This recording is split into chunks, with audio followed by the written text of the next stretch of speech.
Serio, muling nagbabalik sa aking channel para sa mga pampa-beauty, mga whitening product, mga honest review, legit review dito sa aking channel. So kung kayo po ay mahilig sa mga pampa-beauty, mga pampaganda, lalo yung mga whitening soap, whitening lotion, mga collagen, mga glutathione capsule, well, this channel is just right for you. Okay? Ang gawin nyo na lang po is mag-subscribe and then i-click nyo rin po yung notification bell para updated po kayo sa mga future video. So pagpasensya nyo po, medyo naka-vertical po yung aking ano. Kasi hirap po ako makapag yung yung land, basta yung pag ganon na kaya pag ganon po yung aking camera po ngayon. Okay, so landscape landscape mode. So ngayon, without further ado, let's start our topic for today. So medyo papasadahan ko lamang po ito. Okay, usapang pampaputi, usapang whitening lotion. At for today's video, gagawin ko po ng honest review, legit review, itong RDL Papaya, Extract Papaya, Whitening and Hand Body Lotion. Ayan. Ito na po yung gagawin kong video ngayon. Kasi almost ubos-ubos ko na siya. Kaya gagawan ko na siya ng final judgment. So itong RDL na to, kaya ko siya ginaganon kasi papakita ko sa inyo na sa itaas kasi kailangan bumaba yung liquid. So meron po itong vitamin E. Okay? So ngayon, alam naman po natin yung pamantayan ko po ng pagre-review ng mga whitening product. Number 1 is yung packaging. Number 2 yung price. Number 3 yung texture mismo ng lotion. At higit sa lahat yung number 4, yung effectivity niya. Ano ba yung mga pros and cons, yung mga positive at negative effect. Okay? So ngayon, babasahin ko po mamaya sa inyo kung ano ba yung mga information na nakalagay dito. Alam mo, meron siyang Arabic na nakalagay dito. At this is made in Indonesia. Not Philippines, but in Indonesia. Alam mo, mag-comment nga po kayo dito kasi hindi ko alam kung peke ito. Parang, ewan ko lang hindi lang ako sure. Hindi ko alam kung peke ba to or original. Binili ko po ito sa Shopee, okay? So ngayon, dumako na po tayo sa category number 1, which is yung packaging. Para sa akin, very classic. Yung mga ganitong plastic na lotion, okay? Pasensya na po, ginaganon ko muna kasi para tumulo pababa. Kasi papakita ko sa inyo.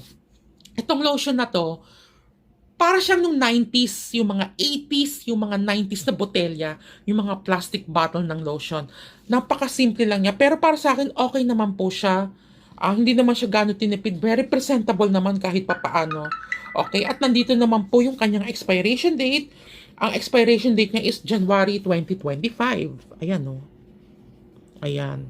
Okay, so kung kayo po ay bibili, kailangan po talaga check nyo po yung expiration date. Mahirap na kasi kung expired na yan at ginamit nyo sa balatin nyo, malaki po ang tendency, ang tsansa na mawalan, magkaroon po kayo ng irritation or mga, kung ano po yung mga negative effect o mga side effect na yan.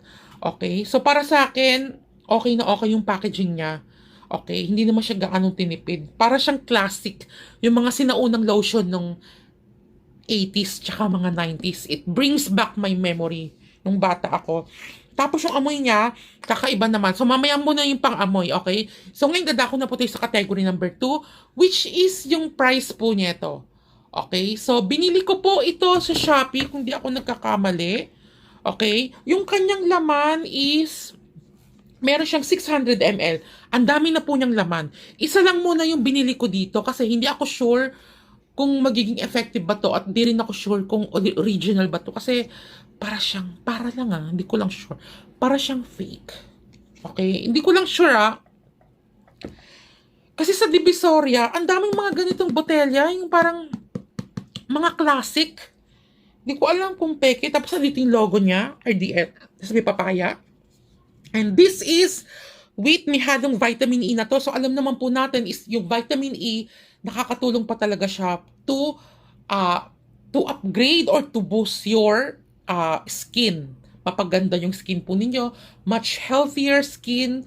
Okay? Much, tawag dito, mas makinis, more vibrant. Okay?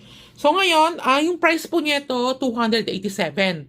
Kasama na po yung shipping fee. So alam naman po natin kapag bibili kayo sa mga Lazada or Shopee, meron po siyang kaakibat na shipping fee. Okay? So ngayon, yung shipping fee niya is nasa 40 plus. It's really up to you kung gusto niyo po bumili sa Lazada or sa Shopee. Sa Shopee po, ang dami po nagkalat niya ito. Okay? So, kung tatanungin nyo ba ako kung available ba to sa mga Watson, I don't think so. Hindi siya available. Sa mga online store lang talaga, yung mga Lazada, Shopee, Zalora. Okay? So, para sa akin, okay na po yung 200 plus. 287 kasama na yung shipping fee kasi 600 ml na po ito. Maraming laman na po ito. Kung hindi ako nagkakamali, 2 months ko itong nagamit. Okay? Umaga, once a day ko lang siya ginagamit, tuwing umaga. Kaya umabot ako ng mahigit 2 months po. So ngayon, kung tatanungin nyo ba ako kung okay ba yung price niya, okay na yon kasi 600 ml na siya eh. Hindi na siya ganun kakonti. Napakarami na po ng 600 ml. So ngayon, dadako na po tayo sa category number 3, which is yung texture mismo.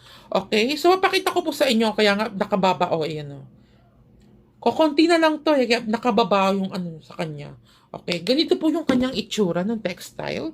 Ayan, natulo na. Malapot po siya. Sobrang lapot po talaga niya. And, ganyan. Ayan. Pahid-pahid. Yung amoy niya sobrang bango, pero may ibang tao na hindi nila gusto yung amoy. Katulad yung mother ko, pag naaamoy niya to, hindi niya gusto. Parang amoy gamot, amoy Benadryl. Okay, pero para sa akin, okay naman siya. Maganda naman siya sa balat. Mamaya, sasabihin ko po kung ano ba yung mga negative effect nung ginamit ko to for over 2 months. Pero, nevertheless, yung mismong liquid texture niya is napakaganda naman po. Maganda siya. Yun lang nga medyo may pagkamalagkit sa balat. Pero yung bango niya, I swear to God, sobrang bango niya. Para sa akin ewan ko sa ibang tao. Depende po sa pang-amoy niya. Kasi may ibang tao hindi nila gusto yung amoy niya. Ayan, no, sobrang bango niya as in talaga. Ayan. Ayan. Okay, so para sa akin, okay na okay siya. Long-lasting po yung amoy niya, tumatagal po talaga siya sa balat. Kasi may iba po kasing mga lotion or mga whitening lotion, hindi po siya maano sa balat, hindi tumatagal yung bango niya. Pero ito, as in, wala akong masasabi. Napakaganda niya. Napakabango niya talaga. It really lasts your skin. Tatagal talaga siya. Okay, so ngayon dadako na po sa category number 4. Ito na po, medyo makabahaba po ito. Okay, disclaimer po, itong category number 4, base po to sa naging experience ko. But before I reveal kung ano ba yung mga naging experience ko dito, gusto ko munang basahin kung ano ba yung mga kiniklaim niya itong sabon na to. Okay, so RDL Papaya Whitening Hand and Body Lotion with Vitamin E. Moisturizes and soften the skin. Moisturizes, soften the skin, and does not feel sticky on your skin. Enriched with papaya extract and radiance extract that helps brighten the skin. Vitamin E act as antioxidant. Okay, so yun po yung kanyang kiniklaim at ang daming ingredients niya, in fairness. At this is again made in Indonesia. Okay, so ano ba mga nag-experience ko dito? Prangkahan na po tayo. Sabi niya dito, nakakapag-moisturize siya ng skin, which is very true. Nakakapag-soften siya ng skin, which is very true. Yun nga lang, feeling ko, pag ginagamit ko to, parang hindi ako komportable kasi malagkit siya sa balat. Kasi may iba kasing lotion, pag pinahid mo, natutuyo agad. Very soft. Ibig ko sabihin, very nape-penetrate agad sa skin mo. Ramdam mo yung pagkagaan ng lotion. Ito, medyo malagkit talaga yung kanyang pakiramdam. Yun po yung nararamdaman ko, malagkit siya. And then, kung tatanungin nyo ba ako, nakakapag-glow ba siya ng skin? Hindi. Nakakapag-moisturize siya, nakakapag-soften ng skin, pero nakakapag-smoothen ng skin. Yes, I think so naman, nakakapag-smoothen. Pero again, wala ako nakitang glowness. Hindi naman siya nakaka-glow. And then, yet, yun talaga ang lagkit pakiramdam. Tapos, hindi siya agad-agad natutuyo para sa akin. Tapos, parang ang bigat sa skin ng lotion. Yun po yung na-experience ko dito after using this RDL Papaya Extract Whitening Body Lotion with Vitamin E. Ngayon, kung tatanungin nyo ba ako, nakakaputi ba talaga siya? Well, for me, dun sa 2 months mahigit kong paggamit niya ito, para sa akin, wala naman po ako nakitang pagpuputi. As in, sobrang wala. Okay? Yun lang talaga yung mga positibong effect na na-encounter ko. Nag-soften yung skin ko, at nag-moisturize yung skin ko. Doon sa dalawang yon, the rest wala na. Lalo na kung nakakaputi ba siya. Para sa akin, doon sa 2 months na mahigit, wala naman akong nakitang pagputi. Totally wala talaga akong nakitang pagputi. Kasi it's really up to you, sa inyo na po yun or nasa sa atin na po yung kanya-kanyang hiyangan lang po yan.